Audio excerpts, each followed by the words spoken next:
Youth Congress NSUI के मेरे भाई बहन, आप सबका बहुत बहुत स्वागत। क्या हाल चाल बा? ठीक पानी देना। आज यहाँ आने से पहले मैं सोच रही थी कि भाषण में मैं क्या क्या कहूँ। मैंने सोचा कि जब जब चुनाव आता है, नेता आपके सामने आते हैं भाषण देने, तो जो सत्ता में होता है वो आपको ये सपना दिखाता है कि आपका जीवन अब बहुत ही अच्छा बन गया है। जो विपक्ष में होता है वो आपको ये गिनाना चाहता है कि सब खराब है, क्या गलत है, क्या हुआ क्या नहीं हुआ। तो सच्चाई क्या है? जो सत्ता में है जो आपको वो सुनाते हैं, जो विपक्ष में है वो सुनाते हैं। क्या सच्चाई है? देखिए, पिछले 2 सालों में उत्तर प्रदेश में मैं काफी घूमी हूँ, भ्रमण किया है मैंने, और मैंने अपने देश के बारे में एक सच्चाई समझी। मैंने ये समझा कि ये आस्थाओं का देश है। हम अपने देश में आस्था रखते हैं, धरती पर आस्था रखते हैं, अपनी मेहनत में आस्था रखते हैं, अपने धर्म में आस्था रखते हैं और अपने नेताओं में भी आस्था रखते हैं। हम जब अपने नेताओं में आस्था रखते हैं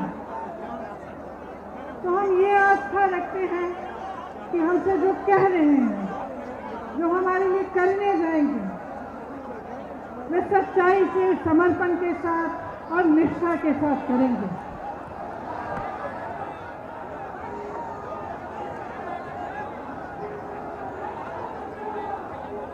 जब हम बड़े बड़े विज्ञापन देखते हैं और उन विज्ञापनों में हमें बताया जाता है कि विकास आ गया है, कि बहुत काम हो रहा है, तो आस्था की वजह से हम कभी कभी ये सोचते हैं कि अगर इतना बड़ा विज्ञापन है, इतनी बड़ी प्रोपेगेंडा है, तो हो सकता है कि कहीं पे विकास जरूर आया होगा। शायद मेरे द्वार पे नहीं आया, लेकिन कहीं और तो जरूर आया होगा। अगर प्रधानमंत्री जी कह रहे हैं, मुख्यमंत्री जी कह रहे हैं, तो कहीं इस बात में सच्चाई होगी। इसी तरह से जब हम प्रधानमंत्री जी को अपने 8,000 करोड़ के हवाई जहाज में इटली जाते हुए देखते हैं, तो हमारे मन में ये बात आती है कि शायद हमारे देश की शोभा बढ़ा रहे हैं। लेकिन देखिए, सच्चाई आप जी रहे हैं। मैं जहां जहां जाती हूं तो ये जो इश्तिहारों में, विज्ञापनों में देखती हूं, इससे एकदम अलग, एक आसमान जमीन के फर्क की सच्चाई में देखती हूं। मैं कुछ महीनों पहले प्रयागराज में बसवाड़ा गांव गई थी। एक निषादों का गांव है। जब मैं वहां गई तब शासन ने निषादों की नाव जला डाली थी। बहुत ही संकट में थे गांव वाले। मुझे तट तक ले गए दिखाने के लिए कि कैसे बेहाल कर दिया था उनके नाव को, किस तरह से राख बना दिया था। नाव निषादों की मां होती है, उनकी जीविका होती है। आप जानते हैं कि अगर किसी का अधिकार है नदी पे, तो निषादों का अधिकार है। इस सरकार ने वो अधिकार छीना। इस सरकार ने उनको पीटा। जब उन्होंने आवाज उठाई कि हमारी नाव को ऐसे जलाया क्यों, तो उनको पीटा और उनको प्रताड़ित किया। इसी तरह से जहाँ जहाँ मैं जाती हूँ, मैं लखीमपुर खेरी गई, आप सबने देखा होगा। लखीमपुर खेरी में जिस तरह से किसानों की हत्या की गई और उनकी बिल्कुल सुनवाई नहीं हुई, उस तरह से सरकार ने दिखाया कि उसकी असलियत क्या है, कि जो बड़े बड़े विज्ञापन हैं, जो बड़ी बड़ी बातें होते हैं, उसकी असलियत, उसकी सच्चाई क्या है। उन्होंने दिखाया कि किस तरह से किसानों की इस देश में बिल्कुल सुनवाई नहीं रही। आज अगर किसान प्रताड़ित है, त्रस्त है, तमाम समस्याओं से जूझ रहा है, तो सरकार उसकी इतनी भी मदद करने के लिए तैयार नहीं है। इसी तरह से आप किसी भी वर्ग को लीजिए, दलितों को लीजिए, बुनकरों को लीजिए, पिछड़े वर्ग को लीजिए, कोई भी गरीब हो, अल्पसंख्यक हो, ब्राह्मणों के साथ भी भयंकर शोषण हुआ है। गुरु गोरखनाथ जी के विचारों से ठीक विपरीत योगी आदित्यनाथ जी का शासन चल रहा है।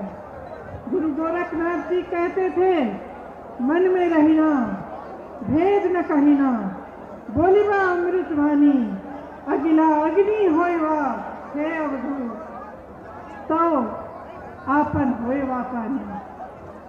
लेकिन आज ये सरकार जनता के प्रति आग उगल रही है, हर रोज जनता पर आक्रमण कर रही है। आप लखीमपुर खेरी को देखिए तो आगरा को देखिए, जहां पे 30 दलितों को उठाकर 3 दिनों के लिए पुलिस के थाने में रखकर निर्ममता से मारा, पीटा। मैं उस परिवार से मिली, उस लड़की से मिली जिसके पति की हत्या उसके सामने पुलिस ने मार मार के की। जो उसने मुझे बताया, मैं यहाँ इस मंच पे दोहरा भी नहीं सकती कि क्या दृश्य उसको देखना पड़ा। और उसका 1 महीने का बच्चा, अभी भी दूध पीने वाला बच्चा है, उसके लिए कोई सहायता नहीं आई सरकार की तरफ से।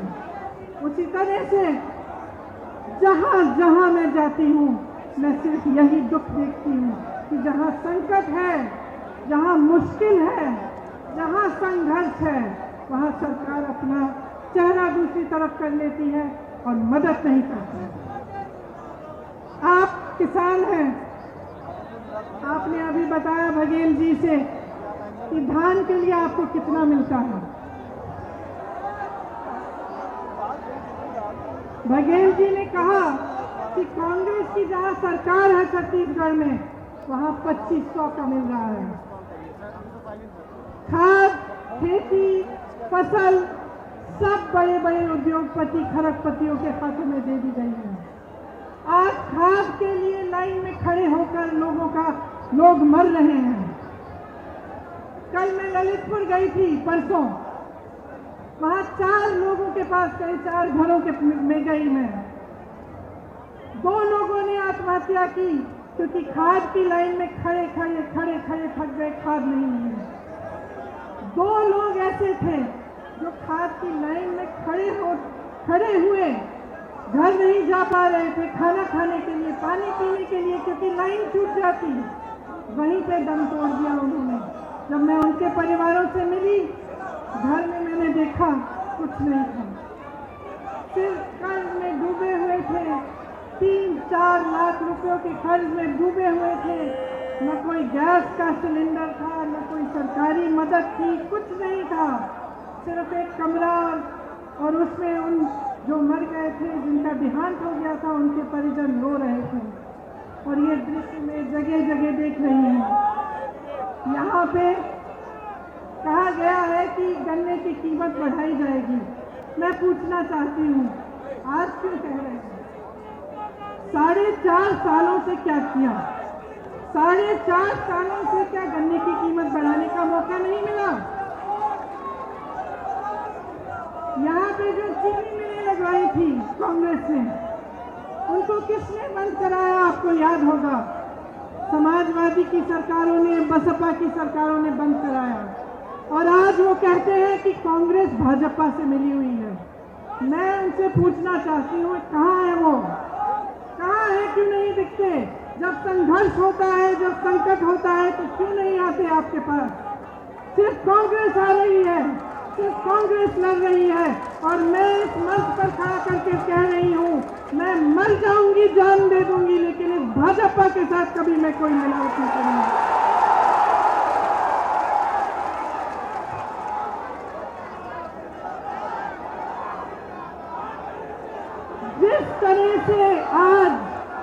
जिस तरह से आज महंगाई ने आपके जीवन खराब कर दिए हैं, जिस तरह से आप जूझ रहे हैं कि 1000 रुपए का पेट्रोल डीजल, 900 रुपए, 1000 रुपए में सिलेंडर, आप कैसे गुजारा करते हैं? मैं जानना चाहती हूँ, कैसे गुजारा कर रहे हैं? जितने भी छोटे छोटे दुकानदार हैं, तमाम दुकानें बंद की गई हैं। यहाँ गोरखपुर में मैंने सुना कि बुलडोजर लगा रखा है। और आप सबके रोजगार जो कोरोना में खत्म हुए, क्या आपके लिए सरकार ने कुछ किया, मदद की? कबीरदास जी कहते थे, साईं इतना दीजिए जामे कुटुंब समाए। भाजपा का मुझे लगता है कि विचार ये है कि जनता से लूट लूट के पूंजीपतियों को दो पहुंचाए। महंगाई इतनी बढ़ाओ कि जनता त्राही त्राही चल जाए। आप सब जानते ही हैं कि पिछले 7 सालों में जब से केंद्र की सरकार, भाजपा की सरकार केंद्र में आई है, तब से तमाम परिवारों की आय घटी है। देश का किसान हर दिन सिर्फ 27 रुपए कमाता है और प्रधानमंत्री जी के खरबपति मित्र एक दिन में 1000 करोड़ रुपए कमाते हैं। जब आपके लोन माफी की बात होती है तो सरकार कहती है पैसा नहीं है। उनके लोन कब से माफ किए हुए हैं आप उनसे पूछिए। सारी संपत्तियां इन्होंने बेच डाली हैं। कांग्रेस ने रेलवे बनाई, हवाई अड्डा, सड़कें, सब कुछ आपको बना कर दिया। एक एक करके सारा बेच रहे हैं। कहते हैं कि 70 सालों में क्या किया? मैं कहती हूं कि 70 साल की मेहनत इन्होंने 7 सालों में गंवा दी है।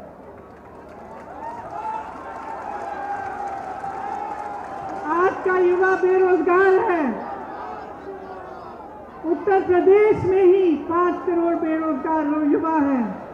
आपको शायद मालूम नहीं होगा, लेकिन 3 युवा हर रोज आत्महत्या करते हैं बेरोजगारी की वजह से। 10 लाख सरकारी नौकरियां खाली पड़ी हैं। भर्तियों में जबरदस्त भ्रष्टाचार है। यहाँ गोरखपुर में भी विश्वविद्यालय की भर्ती में बहुत भ्रष्टाचार हुआ। सुनिए, सिद्धार्थनगर में शिक्षा मंत्री के भाई को सवर्ण गरीब का प्रमाण पत्र मिला है ताकि उसको नौकरी मिले, लेकिन जो गरीब है उसको कोई ऐसा प्रमाण पत्र नहीं मिल रहा है, उसके लिए नौकरी नहीं है। आपने देखा है कि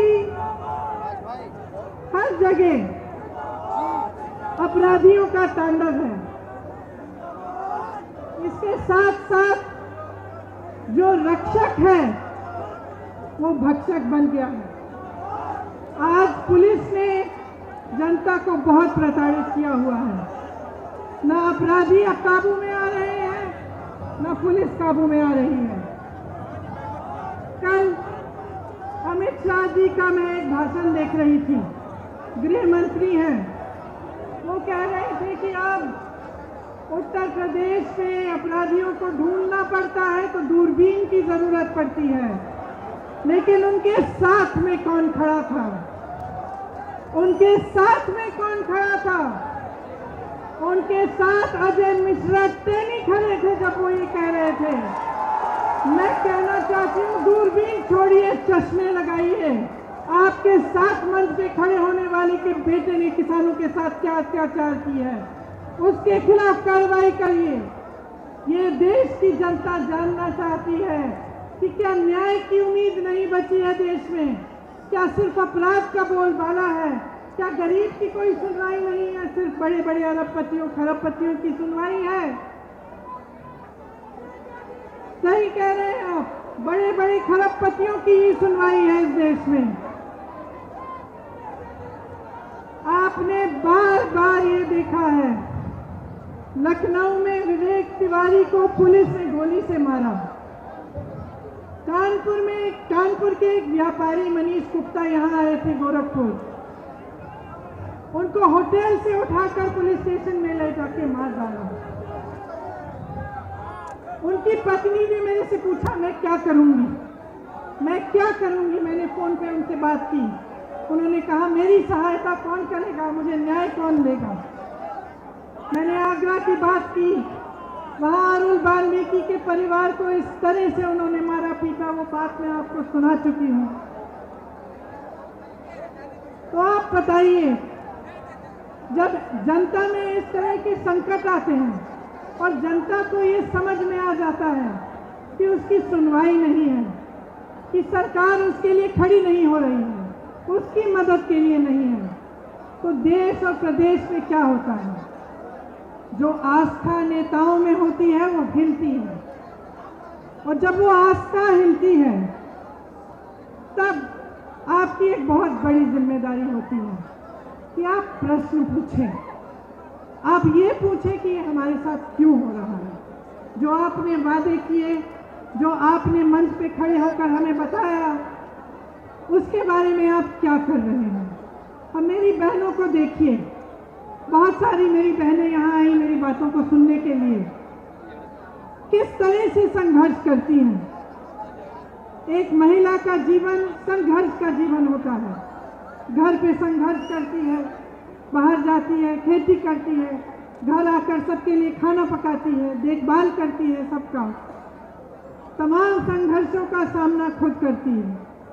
महिलाओं पर जिस तरह से अत्याचार उत्तर प्रदेश में हुआ है इन 5 सालों में, वो आप मेरे से अच्छी तरह जानते हैं।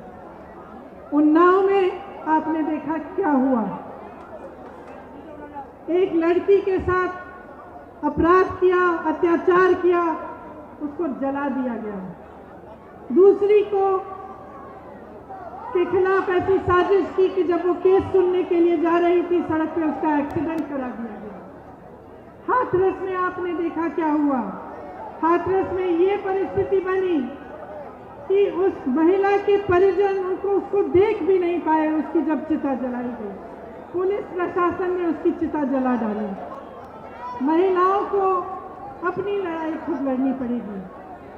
गोरखपुर में भी जब एक लड़की ने पिता का पिटाई करते हुए वीडियो बनाया तो उसको गोली मार दी। जब एक दलित लड़की के साथ बलात्कार किया गया तो उसको सिगरेट से जलाया गया। विश्वविद्यालय की छात्रा का परिवार न्याय मांगता हुआ दर दर भटक रहा है। मैं अपनी बहनों से कहना चाहती हूँ कि मैं आपके लिए लड़ूंगी, कांग्रेस पार्टी आपके लिए लड़ेगी, और मैं आपको वो शक्ति देना चाहती हूँ जिसके जरिए आप खुद अपनी लड़ाई मजबूती से लड़ पाएंगी। 40% महिलाएं जब राजनीति में आएंगी तब राजनीति को बदल डालेंगी। ये मेरा दावा है, क्योंकि महिलाओं में करुणा है। महिलाएं बहुत समझदार होती हैं, और जितने अत्याचार महिलाओं के साथ हो रहे हैं उनका सामना हम ऐसे करेंगे। जब हम राजनीति में और महिलाएं आएंगी तब हम सामना करेंगे, क्योंकि जब महिला को परेशान किया जाएगा वो हमारे पास आएगी, महिलाओं के पास आएगी, तो हम में वो संवेदना भी होगी और वो शक्ति भी होगी कि हम उसकी मदद कर पाएंगे।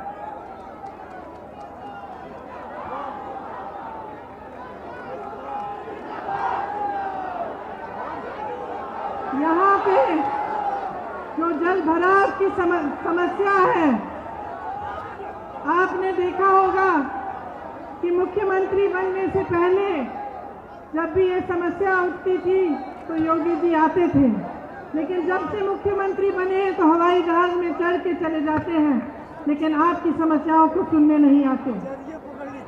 जिस तरह से इनकी सरकार ने जन जन की रोजी रोटी खत्म की है, जानते हैं। कोरोना के समय जिस तरह से सरकार ने आक्रमण किया पब्लिक पे कि जो ऑक्सीजन मांग रहा था उसके खिलाफ कार्रवाई की गई, उसको कहा गया कि तुम्हारी जमीन जब्त कर देंगे। जो परेशान था, जो हॉस्पिटल का वीडियो निकलता था कि अस्पताल में परेशानी है, तो उस हॉस्पिटल को दबाया जाता था, वहां जाकर प्रताड़ित किया जाता था। मदद नहीं आई, सहायता नहीं हुई। कितने लोगों की कोरोना से मौत हुई। आपने देखा कि नदी में लाश किस तरह से बह रही थी, लेकिन सरकार की तरफ से कुछ मदद नहीं आई। जिनकी रोजी रोटी कोरोना की वजह से भी छिन गई, आज तक उनको सहायता नहीं मिली है। कांग्रेस पार्टी ऐसे कमजोर परिवारों को 25,000 रुपए की नकद आर्थिक सहायता देगी।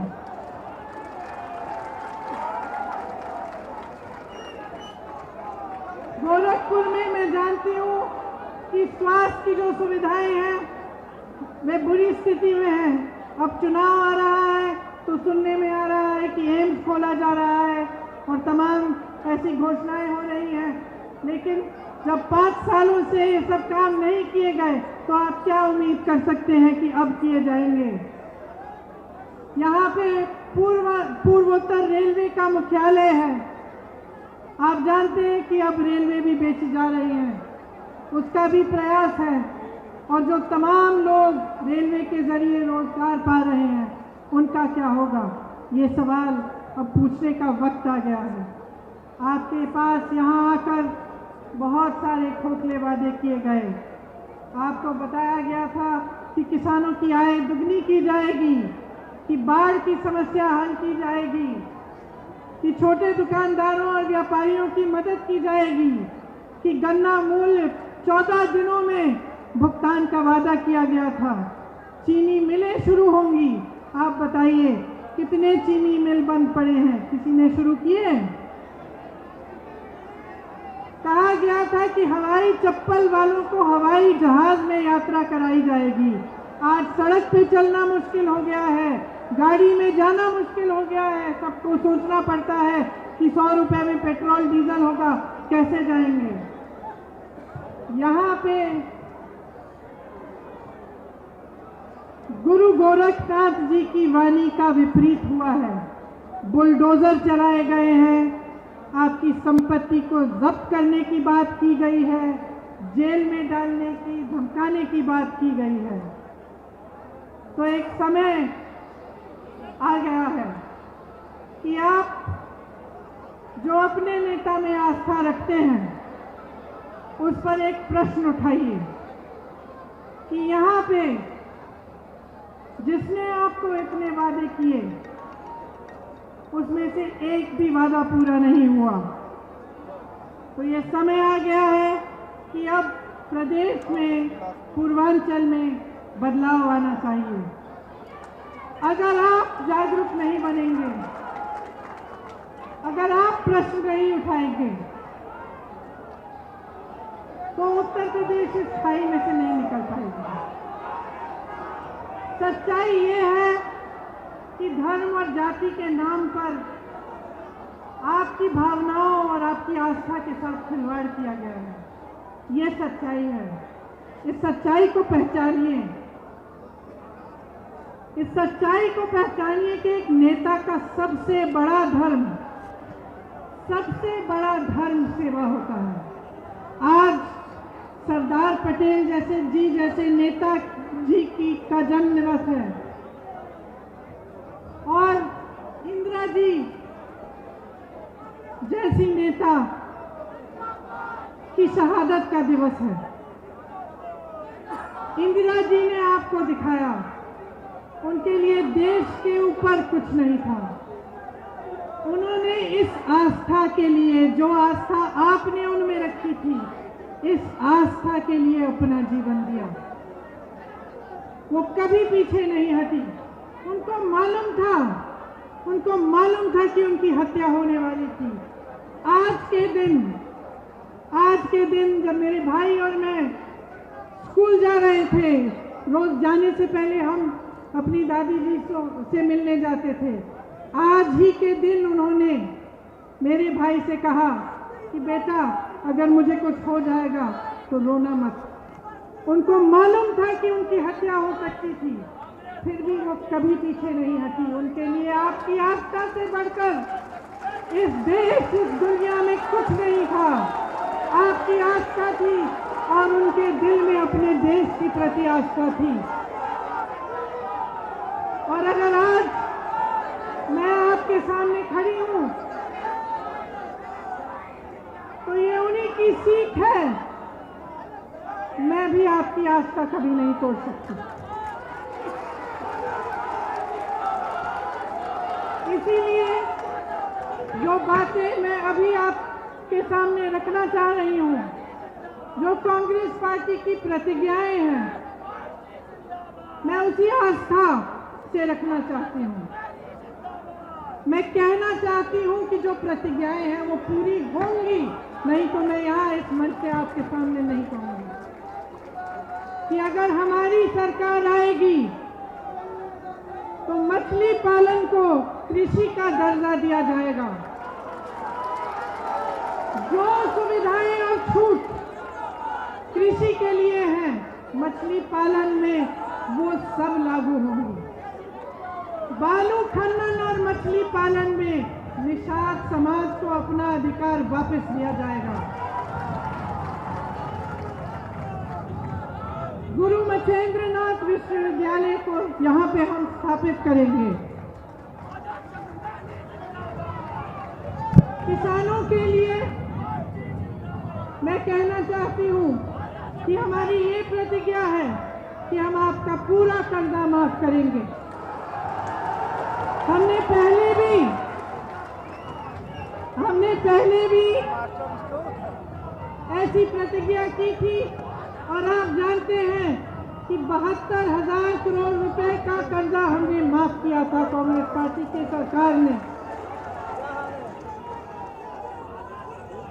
किसानों के लिए गेहूं और धान 2500 पर क्विंटल में खरीदा जाएगा और गन्ना किसानों के लिए 400 रुपए। यहाँ मैं जानती हूँ कि गन्ना का किसान बहुत ही परेशान है।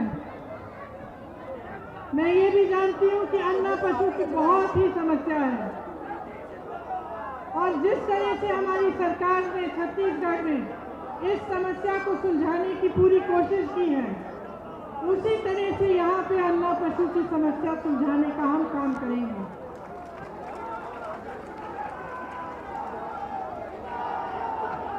अन्ना पशु की जो समस्या है उसका हम संपूर्ण समाधान निकालेंगे, जिससे पशु भी बचेगा और आपका भी फायदा होगा। युवाओं के लिए 20 लाख सरकारी रोजगार हमारी सरकार अगर बनेगी तो हम देंगे। और जो संविदा कर्मी हैं और जो कॉन्ट्रैक्ट पे नौकरी करते हैं उनका हम नियमितीकरण कराएंगे। अपनी बहनों के लिए मैं कह चुकी हूँ कि 40% महिलाएं कांग्रेस पार्टी विधानसभा के चुनाव में महिलाओं को टिकट देगी।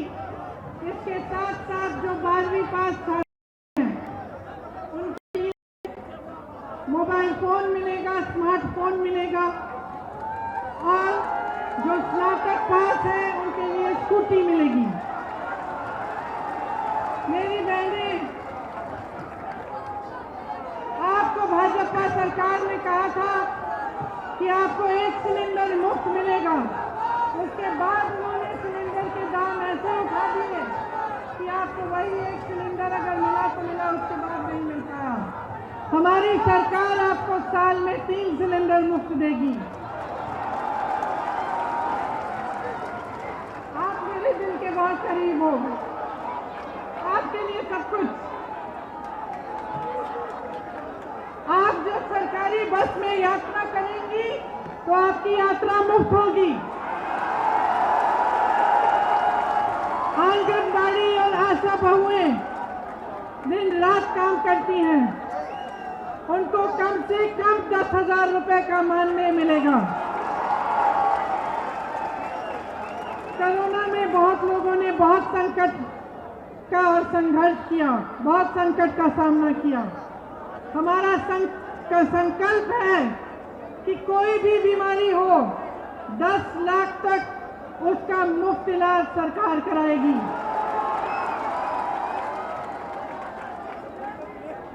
अंत में मैं कहना चाहती हूं कि इंदिरा जी ने कहा था, मेरे शरीर के खून का एक एक कतरा, एक एक बूंद इस देश को समर्पित है। उन्होंने कहा था कि मेरे खून का एक एक कतरा इस देश को जीवित करेगा। आज मैं कहना चाहती हूं कि कांग्रेस पार्टी का एक एक कार्यकर्ता अपना खून बहाने के लिए तैयार है। जो कहते हैं कि हमारा संगठन इस प्रदेश में दुर्बल है, वो इस भीड़ को देखें। ये हमारे संगठन की भीड़ है, ये हमारे संगठन की ताकत है। इस संगठन को बनाने के लिए हजारों लाखों कार्यकर्ताओं ने 2 साल से बहुत ही ज्यादा मेहनत की है और उनके साथ साथ जिन कार्यकर्ताओं ने 20-30 सालों के लिए इस प्रदेश में कांग्रेस का झंडा उठा रखा, वे खड़े हैं। हमारा संघर्ष जनता का संघर्ष है। उत्तर प्रदेश के भाइयों और बहनों, आपका संघर्ष है। आपकी आवाज हम उठाएंगे, आपके लिए हम लड़ेंगे, आपके लिए हम हाजिर हैं।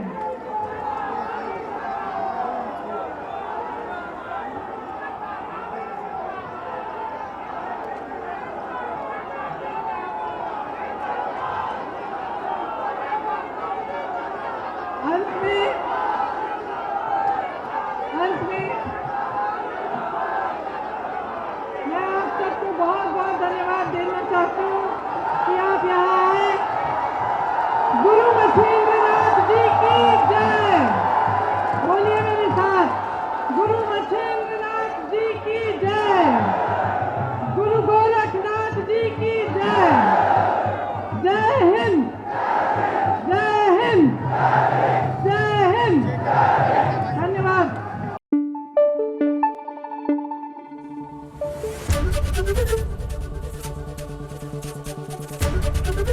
एबीपी न्यूज आपको रखे आगे।